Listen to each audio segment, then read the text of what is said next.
It's harvest time in Qash, a rural village in northern Tanzania. Maimuna Ikango is transporting her maize by oxen cart, as generations have done before her. But she isn't taking her produce to market, at least not yet. Rather, she's taking advantage of a new government scheme that is helping her and her fellow villagers to raise their incomes and to cope with the insecurity that rising food prices has brought to the community. The warehouse receipt system is a project that was started by the government. What happens is people take their crops to be stored. When they store it, they get a loan from the bank. They wait for the crop's price to rise, then they sell and return the loan. And the money left over after repaying the loan is profit for the farmer. The warehouse in Qash works closely with a Saving and Community Credit Association, or SACCOS, that provides the loan. And the farmers can borrow up to 70% of the value of the crop at the time of harvest.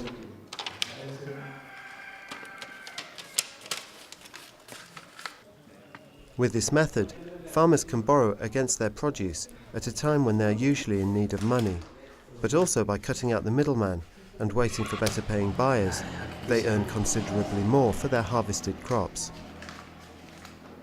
Like a great many villages in Tanzania, Qash is remote. The nearest electricity source is over 10 kilometers away.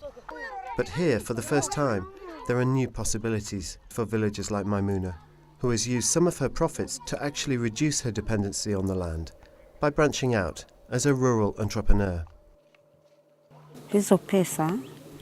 As you can see, with some of the money, I bought a satellite dish, plus a screen and a generator. I was sure about the World Cup. That's when I bought it all. To tell you the truth, I made a lot of money. In just one day, I was making 18,000 to 20,000 shillings.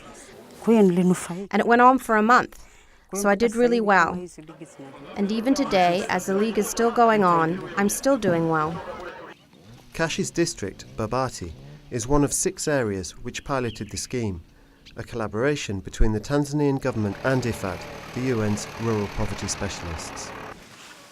In just one season, the 4,000 Tanzanian farmers taking part increased grain sales by $2 million. In fact, the government was so impressed by the results that they are now applying the scheme nationwide in the form of the Warehouse Receipt Act. And there have been further business developments. Traditionally, the government traded internationally with commodities such as coffee and tobacco, but seeing the potential benefits of this market, they now want to broaden their exports to include products such as maize, demonstrating the potential that millions of small farmers could have in producing food for a global market, says Leonard Bogie, president of IFAD. Smallholder farmers across the world shouldn't be seen as a poverty problem, shouldn't be seen as a burden on society. They should be seen as an asset. They should be seen as part of the solution of growing the food that we need globally.